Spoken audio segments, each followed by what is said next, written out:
All right, Apple's got a gift shop. Not many people seem to know this, but at Apple Park, there is a special Apple store called the Apple Park Visitor Center. It operates mostly as a normal Apple store, but it's got some special art for Apple Park as well as a terrace and a cafe. But inside of this Apple store, they've got a little gift shop that sells t-shirts and other Apple swag. I happened to visit this location last week and I picked up some Apple swag and I wanted to see if it compares to the quality set by normal Apple products.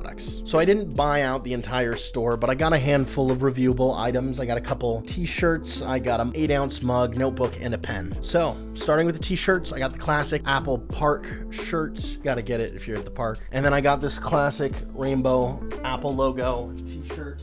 Pretty cool, thought it looked nice, so I picked it up. I found the t-shirts kind of hard to trace as far as who's manufacturing them, exactly what's going on with them, but via the tags inside of the shirts, they're 100% cotton and they're made in Turkey. And I know I'm a bigger guy, but they are a pretty tight fit even in the larger sizes, and being that they are 100% cotton, they are more than likely going to shrink, which is pretty disappointing. The designs are really neat. Apple's logo is great. I love the colors on the retro stuff, and they're pretty comfortable. But being the fact that they're really cheap and just cotton leaves a lot to be desired. So all in all, I'm kind of disappointed in the shirts. They're really safe, just cheap t-shirts that Apple was able to throw in the gift shop. Even though the designs and the retro stuff is really cool, it's nothing too special. I'm kind of disappointed. I would have loved to see them partner with a greater apparel company like Mountain Hardwear or something. Just a way to make higher quality t-shirts with the Apple branding would have been awesome. That's it for the t-shirts though. They're just okay. Next up is this mug. And I will be just up front and say this is the nicest mug that I have ever purchased. Initially when I was in store just kind of looking at the mug from afar, I thought the black on black was cool, and I was recently gifted an espresso machine, so I've been making cappuccinos and stuff, so I thought the little 8-ounce mug would be perfect. But when I actually got my hands on this thing, I was kind of blown away by the quality. Apple partnered with Hasami Porcelain Japan to make these. I had to do a bit of research to get the full story on these products because the Hasami Japan website itself is completely in Japanese, but I was able to hunt some more details down about it. They're from a town called Hasami in the Nagasaki prefecture in Japan. About 400 years ago in the Edo period Japan, a ton of craftsmen came together and started figuring out how to produce bulk-sized amounts of houseware items. They're all handmade, so they had to figure out a pipeline of labor in order to get these things out pretty quick. So you have a certain set of craftsmen coming down the chain. They'd be passing houseware down, mixing soil, clay, stone to hand make all these porcelain items. And it goes a lot deeper than that too. Every single one of these items is unique in essence because how the clay, the stone, the soil is all different depending on even the season and the humidity, making different mugs, different plates all have different streaks or patterns or pieces of stone that are unique to that region. And just by holding these mugs, you can feel it. The tactile texture is so rustic and earthy.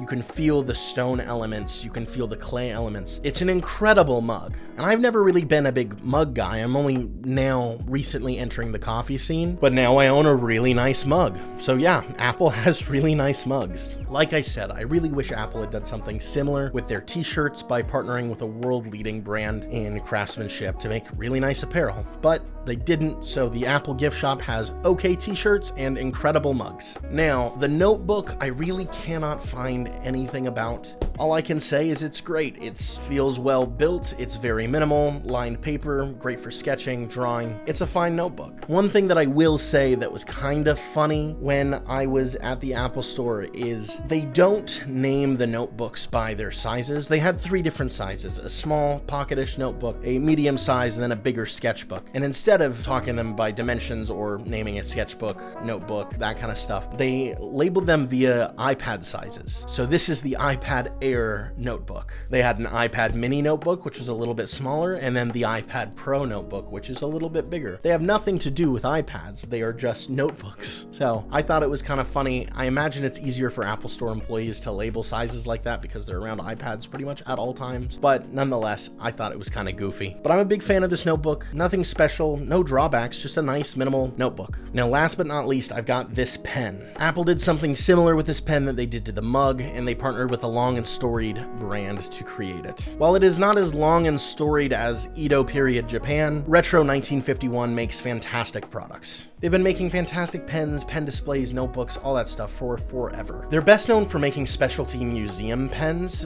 If you were to go to the gift shop at the Met or the Smithsonian, you'd be able to get really nice Retro 1951 museum pens. They're also known for making the nice employee USPS pens, which I didn't know about until now, but apparently they have a contract with USPS to make them nice pens. And they also happen to be making classic rollerball pens for Apple. They had multiple colors to choose from. They had a black, space gray, rose gold. I went with the silver one to match my silver iPad Air notebook. And I haven't really delved past Walmart 6-packs of pens as far as quality goes, so a more premium pen in general was already going to impress me. It is wonderfully weighted in the back to let it sit in your hand really comfortably, and it just glides over paper. It is the most comfortable and nice pen I've just ever used, to be honest. And I do want to point out, I have used a Mont Blanc ballpoint pen before. Maybe I'm just a big rollerball fan, or Retro 1951 has some amazing pen stuff going on, but I was under the impression that Mont Blanc was just the best pen you could use. But who knows? All in all, it's just kind of awesome that Apple is selling dope swag at their flagship store. It's even cooler that with some of this stuff, Apple is making sure to offer really high quality products when they could easily be cheaping out and selling plastic pens for 10 bucks a pop and acrylic keychains for 20. For a brand that cares so much about their product experience, it's great to see that attention to detail isn't lost when it comes to other products that they offer with their logo on it. There's other stuff that they sell as well, like water bottles and collectible cards, but I'm honestly really happy with the little set of gear that I purchased. And if you're ever near the Cupertino area, I honestly recommend checking it out. Seeing the park, the visitor center's architecture in general, and some of the cool swag is worth dropping by. It's pretty neat. Comment your thoughts. Is there anything that you think Apple should be selling at their little swag gift shop? Like and subscribe if you enjoyed and want to see more. I'll have videos up here soon. I'll see you guys later.